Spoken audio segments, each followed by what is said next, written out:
But this is fundraising in a pandemic. So we have two guest speakers, one from each of the districts, to talk about fundraisers that either they've had in the past and they've had to overcome some challenges to make it successful for 2020 or the beginning of 2021, or somehow had to create some new innovative fundraiser to move forward.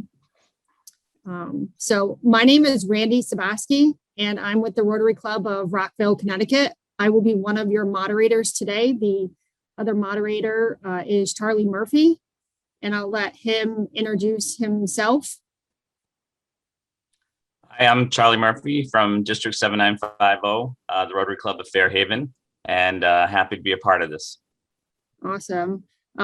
So I'm from District 7890, and the guest speaker from that district is John Rocco. Did I say your last name right, John? Yes, you did, Rocco. All right, awesome. So John is from the Club of South Windsor, Connecticut, and he is going to share with us a fundraiser that they've had for a long time, and what challenges that they've had to overcome. And but before we are recording right now, so I do want to let you know that if as all the other sessions, this is recorded and this will be posted to both of the district websites.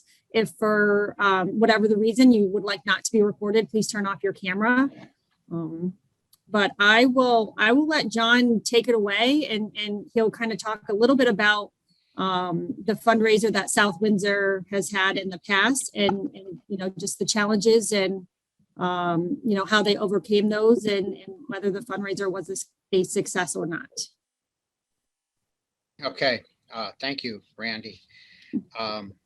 South Windsor Rotary Club, we've been doing an auction, which is our major fundraiser. We do it every 2 years. We've been doing it for 50 years. So this thing started back in the 1970s, very small, and it slowly increased year by year, and the venues and the way it was run, you know, slowly changed, but I won't bore you with all that old minutia. In any case, the structure of the program is we typically have about 500 guests come to a venue, which is much like a wedding, which is really a wedding venue. They come in and they all pay about $75 for dinner, which is an open bar, full wedding type dinner, multi-course dinner. And we bring in, you know, $250,000 to $300,000 of donations that we receive, and we auction off all of those donations. So we end up with 50 to 55 tables of 8 to 10 people.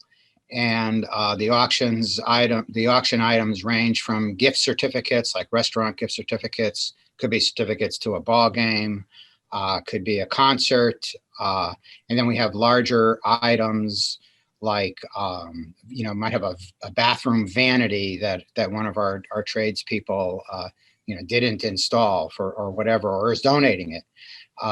It could be a trip to a vacation condo that someone has in Vermont or Rhode Island or Florida.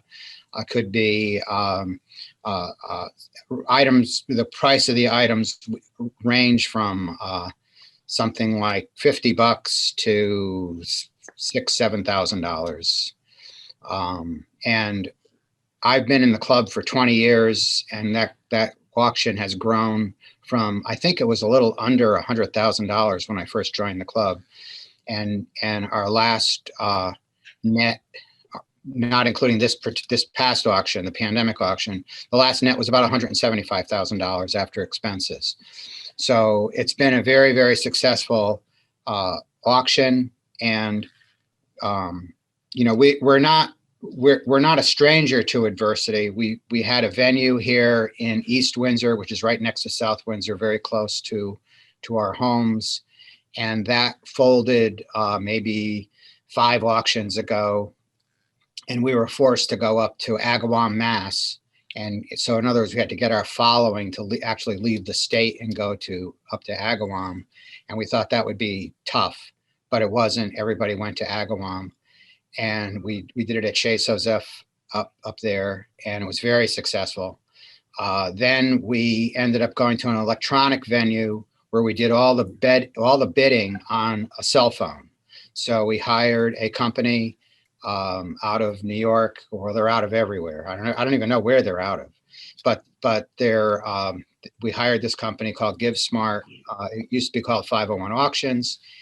They charge something around $3,000, let's say, to let you use their system and give you some guidance on running the system. And the fee that they charge is based upon how much assistance that they give you, personal assistance. They show up at the auction, they'll actually run the checkout and the check-in, and whatever else you need, but all their additional services, et cetera, they charge for. When we started this electronic auction, we got an enormous amount of pushback from our club. A lot of the older members, some of them didn't have smartphones. They were wondering how would they bid, and of course the older members were the ones with the money. So we were concerned that they wouldn't bid or they wouldn't go. So we ended up getting some Interact kids to help, and we gave them iPads to assist the older people, and they would actually stand with an older person and scurry around the crowd, pick up the few people that needed some help, and they would make the bids for them. So we overcame all of that, and the electronic auction was extremely successful, and we made more money doing it electronically than doing it the old manual way, where we filled out little tickets and bid on things and outbid each other manually by walking across this huge room to bid on another $10 on some mulch. So the electronic thing was really successful. So then we got into this year, and what happened was it was April. We always do the auction in the spring. We always do it in April or late March.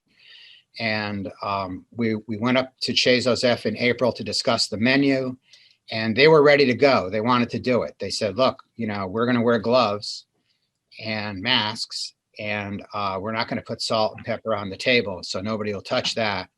And we thought that was pretty strange.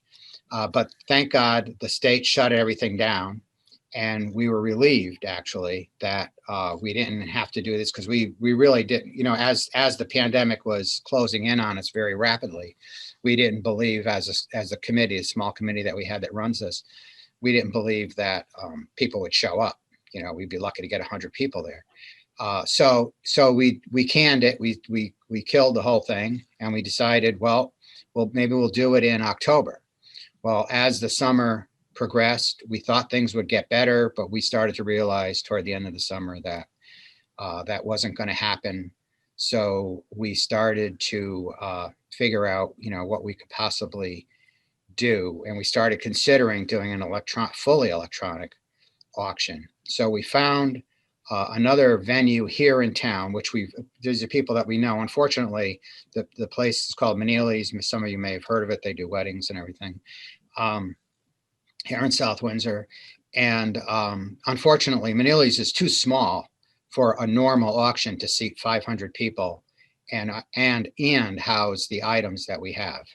So we've never used them in the past. We would love to use them, but we couldn't, because we have too much stuff. And the only place that could accommodate us was Chez Joseph up in Agawam. So we went to Meneely's, and Meneely's said, no, you can't do it, because as we got into October, there were a couple of problems. Number one, the state wasn't too keen on letting us do it. The owner didn't want to get in the middle of that. And also there were weddings that were booked, and the people that booked the weddings didn't want to give up their bookings because until the last minute, because if they had any chance of having their wedding, they wanted to have it. So we needed some time. Obviously we needed 2-3 weeks or so to get the thing set up, and we couldn't get that kind of time frame because nobody would let go of their weddings. But in the end, and also the owner was upset about about violating any laws. So we called Saud Anwar, our senator, our state senator, and Saud set us up with a meeting with the state of Connecticut. We did a Zoom meeting with some of the officials at the state of Connecticut that officiate on these things or decide on these kinds of things. And they, after meeting with them, and they went back, they agonized over it for a few weeks. They came back to us and they gave us a special dispensation to hold an auction completely virtually and use Meneely's as a warehouse. So all we could do is put our stuff into the facility, Meneely's wedding facility, and no food, no water, nothing, no beverages, nothing. And that's all we could do. And they would treat it, their little loophole, the way they rationalized it amongst themselves was that this was a store. So they would treat us like a store that people are just coming in to pick up items and pay for them, like, whatever. So we were able to do that. So we plunged ahead and we decided to do a complete virtual auction where people would just stay home and bid for all our items on the phone. Now, remember, the key to the whole thing was having 500 people sitting down, having dinner with an open bar. And we always felt the open bar was the key to the whole thing because, people start drinking, they start bidding, they're having fun. But being at home, what fun is that? But we had no choice. We had all this stuff sitting in our offices, sitting in our homes. We had stuff in a warehouse at a mover that we use, and we had to get rid of it. And we didn't care. We figured, you know what, if we make 60,000, 50,000, whatever we make, we got to get rid of this stuff. So we're just going to auction it off and get rid of it. So we plunged ahead. We ended up getting a date in the first week of December. And it turned out that, we didn't know if that was a good time or a bad time, before Christmas, after Thanksgiving, whatever. So anyway, we did the whole thing virtually. We opened the auction 2 weeks early online. So we gave everybody a 2-week window to bid on all these items. And people started to bid remotely. And it was unbelievable. It was just absolutely unbelievable. The first day that the thing opened was the biggest day, was one of the biggest days. And then the last hour, because it closed at 8:00 on Saturday night, the last hour of bidding was a complete frenzy. It was insane. And people bid like crazy, and they bought. We ended up making, after expenses and everything, $5,000 less than we made at our prior auction. And one of the reasons for that is one of the things that we do at our normal auction is we sell 350 $20 envelopes, of which we make about $5,000. What we do in those envelopes is we sell an envelope for $20. We sell 350 envelopes for $20. And then inside the envelope is either $1, I don't know if it's $10 and $100 and $1,000. And so we give everybody a little bit of money, give them a shot. We sell those envelopes like crazy. And then we walk away with about $5,000 in cash profits for that night. So overcoming all of those obstacles, it was just, we shocked ourselves completely to be able to pull this off and come up with a number which is going to transform the way we run auctions in the future. We haven't decided 100% if we're going to do 100% virtual or a combination or a cocktail hour or what we're going to do. But the bottom line is we've learned that you don't have to give people a whole bunch of booze and put them into a room and dinner to get them to bid. They were excited and motivated enough to do it on their own.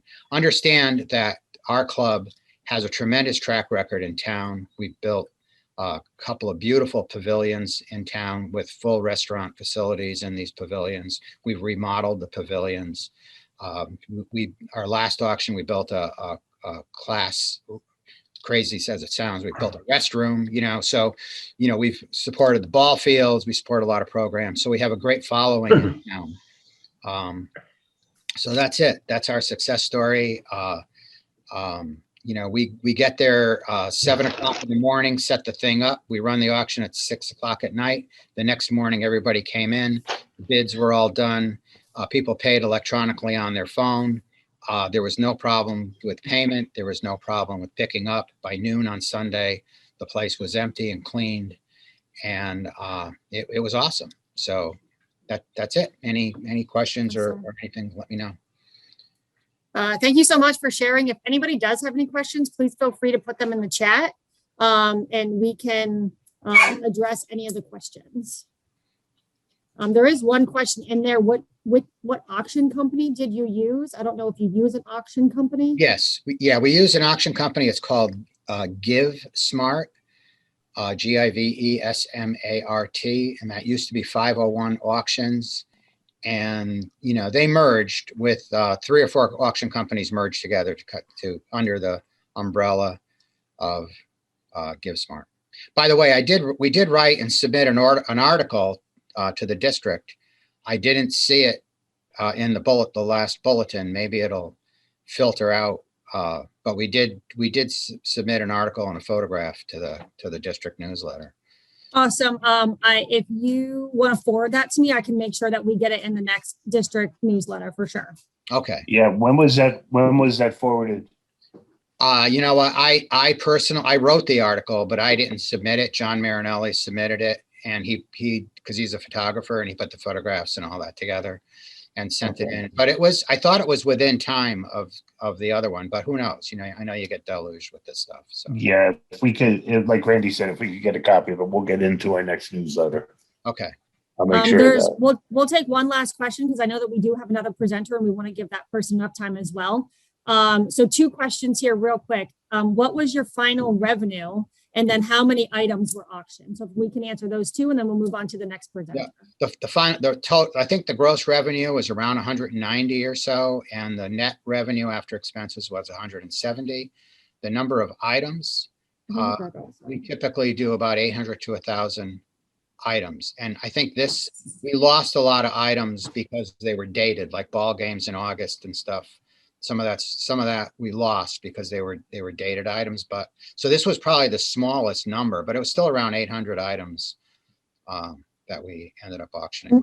And you get a lot of those donated? Everything is donated. 100% is donated.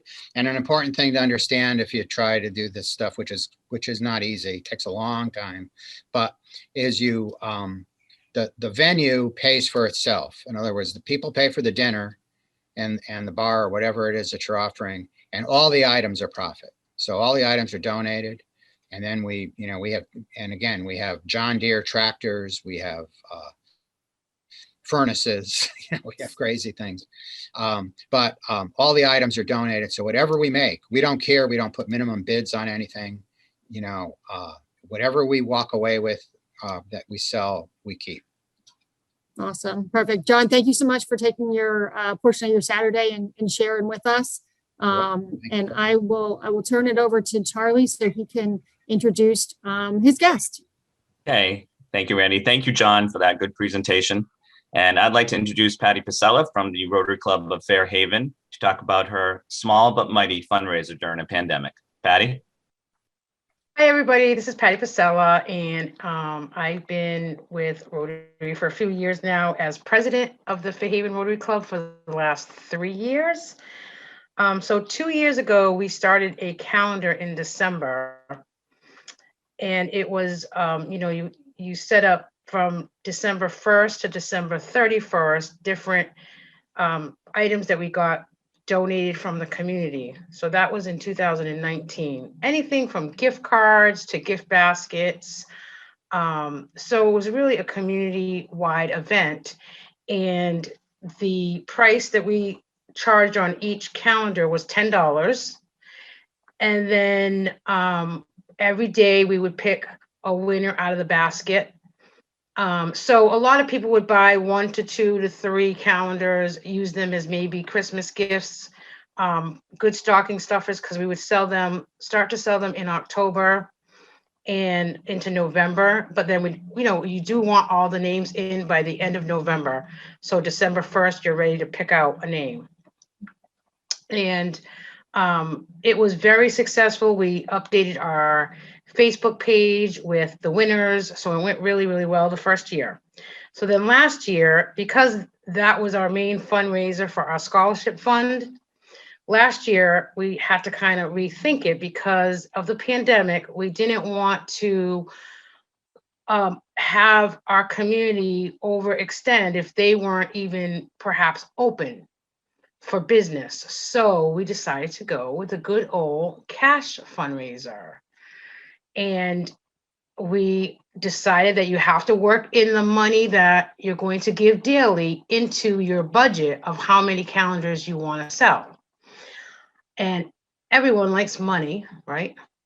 We all like money in one way or, one way or another, especially to people who perhaps weren't working. We felt that if a community member donated $50, if I could put in $50 personally into the calendar to help give that money out, that's what I did. And we had a couple of members on a Rotarian. We weren't meeting for many lunches, obviously, last year. So our lunch money fund would, give us the opportunity to donate personally to have money the whole month of December. We tried to do at least $25 a winner a day with, I think, 2 to 3 $50 in the month of December, as well as 2 $100 winners, one at Christmas and one, of course, for the president me birthday. So it was a really good success. We did sell, it was $10 per calendar because we started a little earlier and we let people know that it was our only fundraiser last year during the pandemic. I think it was well received in our community, and we raised close, including the money that we donated out, which I don't have the figures right here, but we raised $2,000 plus the money that we had to give out for the 31 days. So yeah, Tom's asking me what my final revenue was. That's a good question, Tom. We can through Randy get that back to everyone just so everyone knows. But I'm pretty confident when I say that we raised $2,000, and we'll get the final numbers to you. But it was a success. We just recently started talking about this year's fundraiser, and I still am going to go with the December 1 calendar, but we're thinking of in July, to kick off the new Rotary season in July. We're going to do a $5 calendar with some donated items from our community that's back. Everybody's starting to slowly open up now, and we want to make it fun for our community as well. I just want to say one slight little thing is when I was when they were logging us into this seminar, I don't know if anybody noticed, but it said, and I don't know if it was a mistake or coincidence, it said Fun Arising, not fundraising. So Fun Arising, it said. Fun, ARISING. So I think that's cool. Maybe we should all think of July 1st, our new presidents come in, and I'm going to be president again for the next 6 months. But Fun Arising, instead of fundraising, change it a little bit. Fun Arising. Okay, that's all I got. I like that. All right, thank you, Patty. That's a nice way of showing, a small group of people, because only 10 members of the Fairhaven Rotary Club right now. So a lot, small but mighty. Does anyone have any questions for Patty? Patty, we have a question. Yeah. The process of the calendar, how it works, and can you explain the process? Sure. Okay, so what we do is we take a calendar, the month of December 1st to the 31st. And we, a couple months before, we decide how much money we're going to give out on December 1st, December 2nd, December 3rd. So say the first week of December, we do $25 that, per day that whole week. So 25 times 7. Where's our mathematicians, So then we write on a calendar what prize you're going to get every day when we pick a winner. We also give our members who are going to sell the calendars slips of paper that they're going to sell to their family and friends. You need the person's name and phone number. And you're asking for, it's $10 for a calendar. Then we make the copies of the calendar. So I sell 10 calendars. So I've just brought in $100 for the club. And on December 1st, we pick out a winner out of 300 names, for that $125 prize. We call that person, let them know they won. So does that answer your question, Paulette?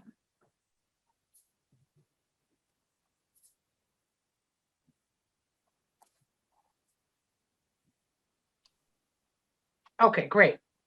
Thank you. Okay, thank you. Thank you, Patty. I think one thing too, Patty, you also want to mention that we did a lot of social media for this on Facebook and on Rotary Club Facebook page, and getting people's email addresses and sending them out electronically. There was a lot of that also involved, so that we had a lot of contactless distribution of the calendars. Yes, absolutely, absolutely. Social media is your friend in the pandemic, as we all know. Here we are in a district conference, very different from years past. So Randy, to your question, we do this once. We have done this fundraiser once a year. So just in the month of December, I think this year we're talking about doing a $5 calendar, to sell $5 per calendar in July, and then we'll do our regular money calendar in December. I think, Patty, the reason why I wanted you to speak on this is it's a very simple way of doing a fundraiser in a trying time, that you just basically take a copy of a month and then just add it on how much money distribution per day. And, one thing we discovered is that, even though we couldn't have a big fundraiser, we still have, responsibilities to the community and scholarships that, kids are still graduating from school, and Rotary has a strong presence in the town of Fairhaven as giving out scholarships. And although we were only be able to give out 4 this past year, we actually did give out some. So we still have that obligation to the community, and we made sure that we fulfilled that obligation. Absolutely. And that is exactly why we fundraise. We fundraise for, our community scholarships. So, and even for this year, that calendar from December is allowing us to afford to give out 4 $500 scholarships this year, in May, June, to seniors at $500 a piece. So we do something.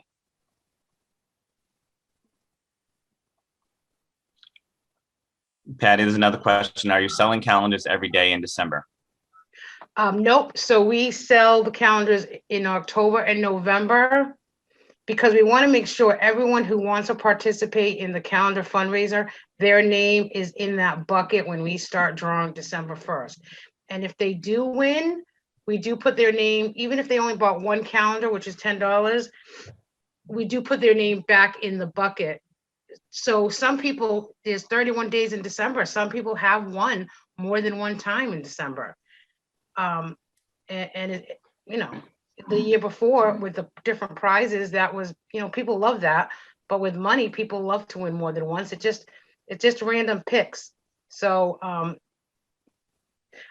mean, if someone wanted to come in late and realize they missed it, certainly they can jump in on December 3rd or December 11th for the rest of the calendar year. And then to Ernie, that sounds great. Ernie says they did a calendar sale this year and found that pricing the tickets at $10 or 3 for $25. Most people did 3, so it increased the ticket sales. Thanks for that, Ernie. That's a great idea. And to Joe, your question, what's included on the calendar? So it's just like, I just went to Excel or Microsoft Word and printed, and I just, set up just put in December 2021. Is that what you're asking? So just what's included on the calendar, it just says Fairhaven Rotary up top. And we do mark what each day, how much that day is worth. I don't know if that answers your question, Joe.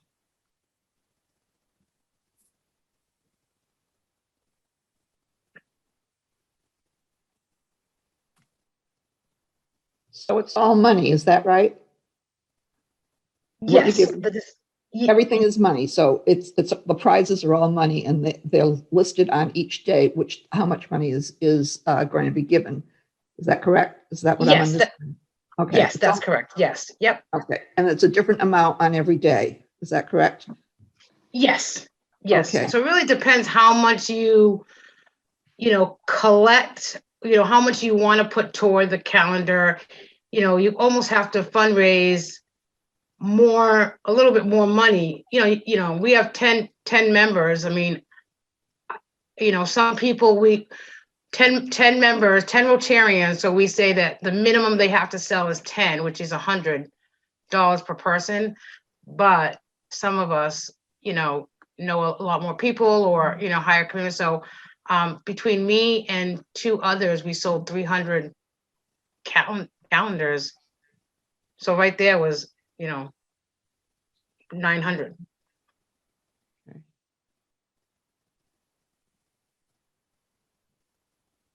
So Patty, could you also explain like it wasn't really a fundraiser, but it was something that we did to raise funds by donating our meal money per month and distributing that. So we had money for the foundation and for polio. And also, what did we do with those funds from the community for the community? Sure. And then just to answer Joe's question again, in chat, photos, do you have an example? I do. So I'll get that over to Randy or Charlie, and Randy can include it in like the wrap up of district. She's shaking her head, so she will do that. Thank you. So yeah, so from when the pandemic started, so from March to, I would say, June or July of last year, we weren't meeting. We didn't really pick up on Zoom meetings until, I would say, the end of the year, early this year. So we're a club that normally meets every Tuesday for lunch. So we would take that money that we would normally spend on our lunch and just continue to ask members if they are able to, because some of our members certainly weren't working during the pandemic as well. If they were able to, they can continue to donate that weekly money, or at least 1 to 2 times a month.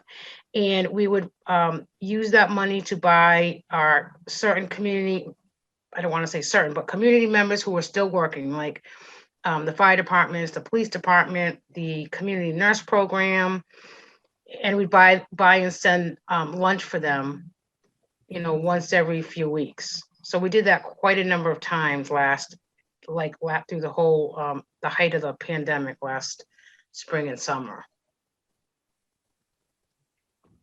Thank you, Patty.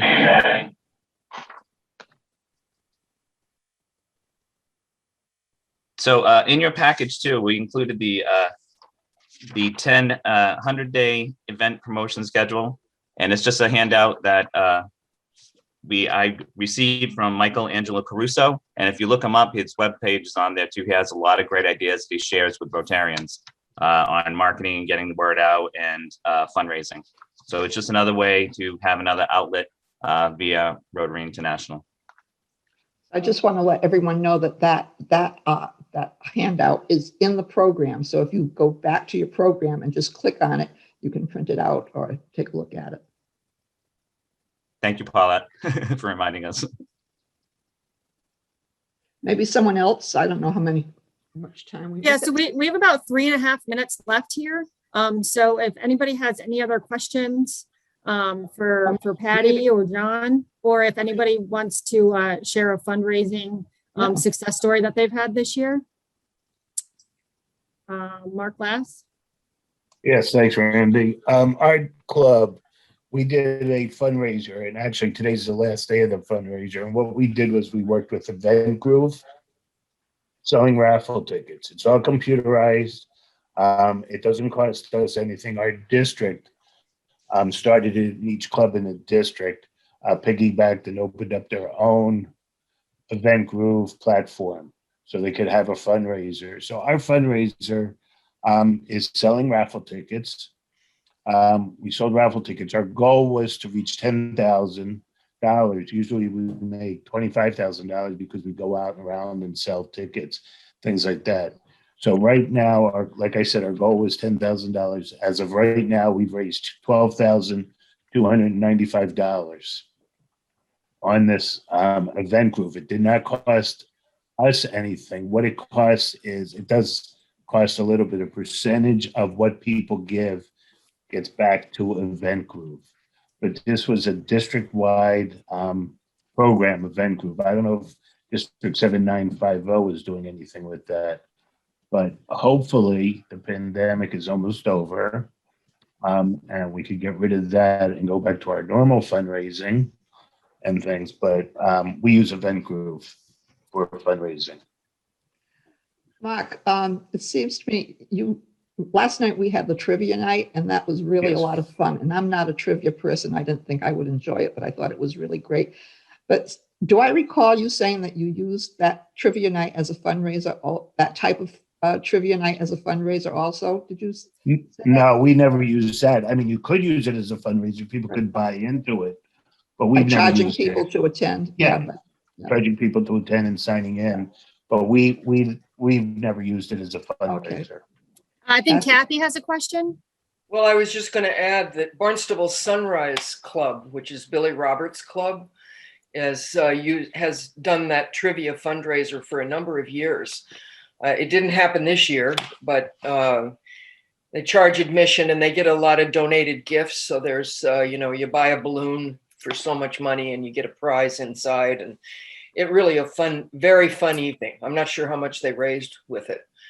I'll just mention also that my club, Hyannis, we did a virtual fun run, except it was fun run, walk, bike, on your own, whatever course you wanted. I did mine on my exercise bike. And with sponsorships, we raised about 20,000 with that event. That's awesome. Well, thank you guys so much. We It got was about buy shoes for kids, sneakers for kids. So we had a partner of a local shoe store. very appropriate. Yeah. Randy, can I Yes, say something really quickly? sure. So I just want to challenge everyone. I hear a lot during this conference that everybody's very eager to going back to in-person events, but I do want to challenge everybody to think of hybrid events in the future, because we have Rotarians that are homebound that you might be excluding, or maybe they can't get to the event, but creating a virtual situation might get them there. So just think about that when you're planning future events that ending up might be more profitable than you originally thought. But that was my 2 cents. Well worth That's it. true. Thank you. Thank you, everybody.